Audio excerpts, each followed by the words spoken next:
देखो question number 15 में दिया है कि किसी समबाहु त्रिभुज ABC की भुजा BC पर एक बिंदु D इस प्रकार स्थित है कि BD इक्वल टू 1/3 BC है। ठीक है ना। पहले एक समबाहु त्रिभुज है ABC। जब ABC एक समबाहु त्रिभुज है तो इसकी प्रत्येक भुजाएं आपस में क्या होगी, बराबर होगी।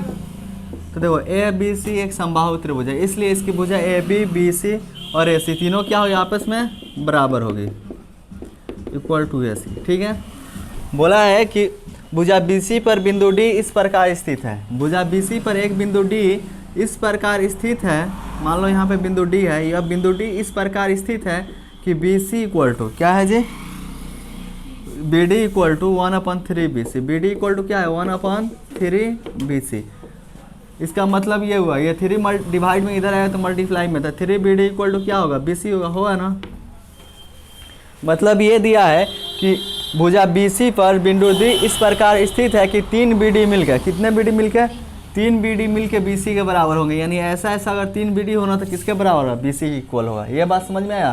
तो BD यहाँ पे मतलब बिंदु D यहाँ पे स्थित है मान लिए एक, और देखो एक को हम लोग D से क्या कर दिए, ज्वाइन कर दिया। क्लियर है। क्या इसमें दिया है, लिखेंगे दिया है ABC एक समबाहु त्रिभुज है, इसलिए इसकी भुजा AB बराबर BC बराबर AC होगा तथा BC पर बिंदु D इस प्रकार स्थित है कि BD इक्वल टू 1/3 BC है। दिया है ABC एक समबाहु त्रिभुज है, समबाहु त्रिभुज है, इसलिए इसकी भुजाएं आपस में बराबर होगी, AB बराबर BC बराबर AC तथा ABC समबाहु त्रिभुज है इसलिए AC होगा तथा भुजा BC पर बिंदु D इस प्रकार स्थित है, इस प्रकार स्थित है कि BD बराबर क्या है, BD बराबर 1/3 BC है। सिद्ध करना है।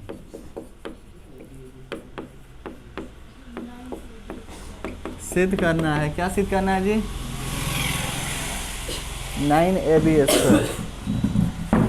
देखो सिद्ध करना है कि 9AD² है ना, 9AD² इक्वल टू 7AB²। देखो इसमें हम लोग पहले एक रचना करना होगा। सिस्लम ए से इस पे एक परपेंडिकुलर लाइन ड्रॉ कर देते हैं AN। क्या चीज़, AN किस पे परपेंडिकुलर ड्रॉ किए हैं, BC पर। तो रचना में लिखेंगे AN परपेंडिकुलर BC डाला, रचना में AN परपेंडिकुलर BC डाला। देखो प्रमाण, हम लोग क्या करते हैं कि एक बार ये त्रिभुज लेते हैं ANB और ANC और इन दोनों को हम लोग सर्वांशम प्रूफ करेंगे। ठीक है ना। जब सर्वांशम प्रूफ हो जाएगा तो इनकी ये जो भुजाएं है BN इक्वल टू क्या आएगा, NC आएगा। ठीक है ना। और अपने को ये प्रूफ करना है 9AD² equal to 7AB², 9AD²। तो एक बार AD किस में आएगा, त्रिभुज AND में। तो एक बार त्रिभुज लेंगे AND, फिर से AB², दूसरे बार त्रिभुज लेंगे ANB, इन्हीं दोनों त्रिभुज से हो जाएगा प्रूफ। ठीक है ना। तो पहले तो इन दोनों को हम लोग क्या करेंगे, सर्वांशम प्रूफ करेंगे। लिखेंगे त्रिभुज ANB तथा त्रिभुज ANC में। ठीक है। त्रिभुज ANB और त्रिभुज ANC में बताओ तो त्रिभुज ANB का यह भुजा AB और त्रिभुज ANC का भुजा AC आपस में क्या होगा, बराबर होगा। AB बराबर होगा AC होगा ना, यह दिया है। ठीक है, दिया है ना AB बराबर AC। ये AB और AC आपस में क्या है, बराबर है, क्योंकि ABC समबाहु त्रिभुज है। ठीक है। फिर देखो त्रिभुज ANB का कोण ANB और त्रिभुज ANC का कोण ANC, ये दोनों कितना होगा, 90 डिग्री। कोण ANB बराबर होगा कोण ANC, दोनों होगा 90 डिग्री। फिर देखो त्रिभुज ANB में क्या आ रहा, भुजा AN आ रहा, त्रिभुज ए एन सी में भी क्या आ रहा है, ए एन आ रहा है। दोनों में ए एन क्या है, कॉमन है ना। तो ए एन बराबर होगा ए एन, ये क्या है, दोनों में उभयनिष्ठ है। और किसी दो त्रिभुज में तीन चीज़ें बराबर हो जाती है तो दोनों क्या होती है, सर्वांसम। तो त्रिभुज ए एन बी सर्वांसम होगा त्रिभुज ए एन सी के। क्यों जी, क्योंकि इसके दो भुजा और एक कोण बराबर है। तो S A S side angle side, सर्वगत समता से, सर्वगत समता से, ये दोनों हो गए सर्वांसम। जब दो त्रिभुज सर्वांसम हो जाते हैं तो उनके बचे हुए चीज भी आपस में बराबर। तो त्रिभुज ए एन बी का ये वाला भुजा एन बी और त्रिभुज ए एन सी का भुजा एन सी आपस में क्या होगा, बराबर होगा। तो हम लोग लिख सकते हैं एन बी या बी एन बराबर क्या होगा, एन सी होगा ना, सी पी सी टी से, सी पी सी टी से, यानी corresponding part of congruent triangle. जब ये बी एन और एन सी आपस में बराबर हो गया, इसका मतलब ये हुआ कि ये दोनों बराबर है। तो बी एन इक्वल टू क्या लिख सकते हैं, हाफ ऑफ बी सी लिख सकते हैं, क्योंकि बी सी को आधा करेंगे, बी सी को, ये बी सी है, बी सी को आधा करेंगे तो बी एन के इक्वल नहीं आएगा, आएगा ना। तो इसको मान लीजिए समीकरण फर्स्ट, क्लियर है। अब जैसा कि इससे पहले हम बताए ही थे, एक बार त्रिभुज लेंगे ए एन बी और दूसरा लेंगे ए एन डी। तो पहले त्रिभुज ए एन बी लेते हैं, ठीक है ना। लिखेंगे त्रिभुज ए एन बी में, त्रिभुज ए एन बी में, त्रिभुज ए एन बी में क्या है जी, तो त्रिभुज ए एन बी में है कोण ए एन बी बराबर 90 डिग्री, ये 90 है। कोण ए एन बी बराबर 90 डिग्री। 90 के सामने वाले को क्या बोलते हैं, हाइपोटेनस। तो हाइपोटेनस स्क्वायर इक्वल टू होता है perpendicular square plus base square. तो A B square equal to होगा A N square plus B N square. A B square equal to होगा A N square plus B N square. कहाँ से है, Pythagoras परिमेय से, पाइथागोरस परिमेय से, ठीक है। इसको मान लेते हैं समीकरण 2, क्लियर है। दिक्कत है यहाँ पे। अब देखो ये तो एन बी ले लिए, अब दूसरा त्रिभुज लेंगे ए एन डी। तो लिखें अब त्रिभुज ए एन डी में, त्रिभुज ए एन डी में बताओ तो त्रिभुज ए एन डी में क्या है, तो कोण ए एन डी बराबर 90 डिग्री। कोण ए एन डी बराबर 90 के सामने लोग क्या बोलते हैं, हाइपोटेनस। तो हाइपोटेनस स्क्वायर इक्वल टू होता है perpendicular square plus base square. तो A D square equal to होगा N square plus D N square, N square plus D N square. ये आया पाइथागोरस परिमेय से, पाइथागोरस परिमेय से।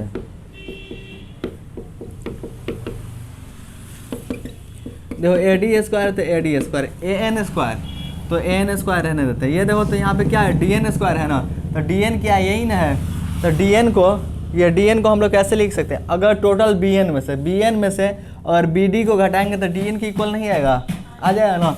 तो टोटल बी एन में से हम बी डी घटा देते हैं। तो डी एन को ऐसे लिखते हैं कि बी एन में से हम लोग, ये बी एन में से किसको घटा रहे हैं, बी डी को।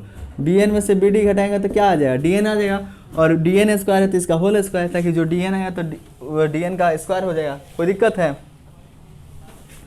ए डी स्क्वायर है तो A D square, A N square है तो ए एन स्क्वायर, प्लस है प्लस ए माइनस बी का होल स्क्वायर, फार्मूला अप्लाई होगा ना, ए माइनस बी का होल स्क्वायर। फार्मूला क्या होता है, ए स्क्वायर यानी बी एन का स्क्वायर होगा, प्लस बी स्क्वायर यानी बी डी का स्क्वायर, माइनस 2ab, 2a के पास बी एन, और क्या होता है बी के पास बी डी।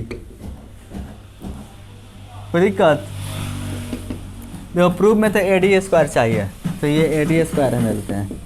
ए एन स्क्वायर नहीं ना चाहिए, एन स्क्वायर नहीं चाहिए। एन इक्वल टू कुछ है, बी एन इक्वल टू है, ठीक है। एन इक्वल टू कुछ भी नहीं है, क्या है एन स्क्वायर यहाँ मिलेगा ना। और प्रूफ में ए बी स्क्वायर चाहिए, बी एन स्क्वायर यहाँ पे है ना। तो ए एन स्क्वायर और बी एन स्क्वायर दोनों को एक साथ रखेंगे, इससे ये फायदा होगा कि A N square plus B N square equal to क्या हो जाएगा, ए बी स्क्वायर, समकोण त्रिभुज ए एन बी के अनुसार। तो इन दोनों को साथ में रखते हैं, A N square plus B N square plus देखो बी डी कितना है, बी डी कुछ था ना, B D equal to 1/3 BC। तो बी डी के पास लिख सकते हैं 1/3 BC लिख सकते हैं ना। और बी डी स्क्वायर है तो इसका होल स्क्वायर, माइनस 2 है 2 बी एन इक्वल टू क्या लाए थे, B N equal to 1/2 BC। है ना 1/2 BC। तो bn के पास क्या लिख सकते हैं 1/2 BC। और bd इक्वल टू क्या है जी 1/3 BC। तो 1/3 BC क्लियर है। ये 2 से 2 कट गया, BC से BC भी कट जाएगा। ये 1 मिनट, ये स्क्वायर के रूप में है कोई नहीं, सारा ये ठीक है ना। BC से BC कट गया, ये BN से भी है। चलो देखा जाएगा। देखो AD स्क्वायर है, यहाँ पे क्या बचेगा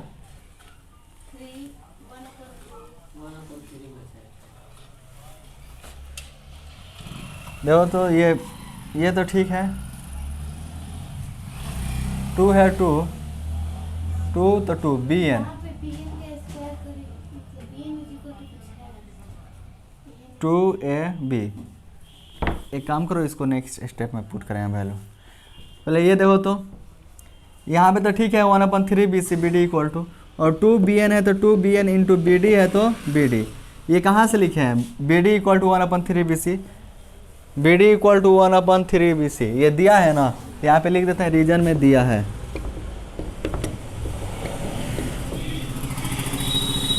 देखो AD square AN square plus BN square, AN square plus BN square equal to क्या है देखो तो AN square plus BN square. एक त्रिभुज लिए थे वहाँ भी आया था। देखो AN square plus BN square equal to क्या है AB स्क्वायर है ना। तो AN square plus AB square के पास हम लोग लिख सकते हैं AB स्क्वायर। इसका स्क्वायर करो, 1 का स्क्वायर 1, 3 का स्क्वायर 9, BC का स्क्वायर करें BC स्क्वायर। ठीक है। अब 2BN इंटू BD, ये देखो 2 है तो 2 BN कितना है देखो एक बार और, BN 1/2 BC है ना। तो BN के पास क्या लिख सकते हैं 1/2 BC इंटू BD बताओ तो 1/3 BC। वो 1/3 BC, उस समय BC नीचे कैसे आ गया था, वो गलत लिख दिया था, 2 से 2 कट गया। ये देखो AD स्क्वायर है तो AD स्क्वायर। देखो ये सब वैल्यू जहाँ से पुट किया ना समीकरण, कहाँ से 1 से 2 से, अगर चाहो तो वो सब नोट लिख देना इधर। ठीक है। रीजन में AB स्क्वायर है, AB square plus BC square है तो 1/9 BC square, 1/9 BC square minus ये देखो ये 3 है ना बेस में, तो 1/3 और BC से BC में मल्टीप्लाई होगा BC स्क्वायर। AD स्क्वायर है तो AD स्क्वायर, इसके बेस में 1, इसके बेस में 1, इसके बेस में 3, इसके बेस में 9, सॉरी इसके बेस में 9, इसके बेस में 3 और इसके बेस में 1। LCM क्या आएगा 9 आएगा। इसके बेस में 1 है तो 9 से डायरेक्ट मल्टीप्लाई, तो 9AB स्क्वायर प्लस है प्लस, 9 से 9 कट गया, बच गया ऊपर BC स्क्वायर, BC स्क्वायर से 1 में मल्टीप्लाई तो BC स्क्वायर, माइनस है माइनस, 3 3 जो 9, 3 बार में तो 3 से BC में मल्टीप्लाई हो तो क्या होगा जी 3 BC स्क्वायर। 9 इधर डिवाइड में इधर आया तो मल्टीप्लाई में, तो 9AD स्क्वायर इक्वल टू देखो 9AB स्क्वायर।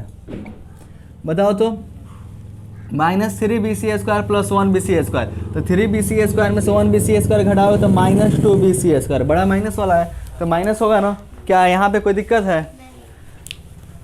ये देखो तो 9AD स्क्वायर है तो 9AD स्क्वायर, 9AB स्क्वायर है तो 9AB स्क्वायर, -2 है 2 BC देखो तो भुजा AB BC AC सब आपस में बराबर है ना। तो भुजा BC के पास क्या हम लोग AB नहीं लिख सकते हैं, लिख सकते हैं ना।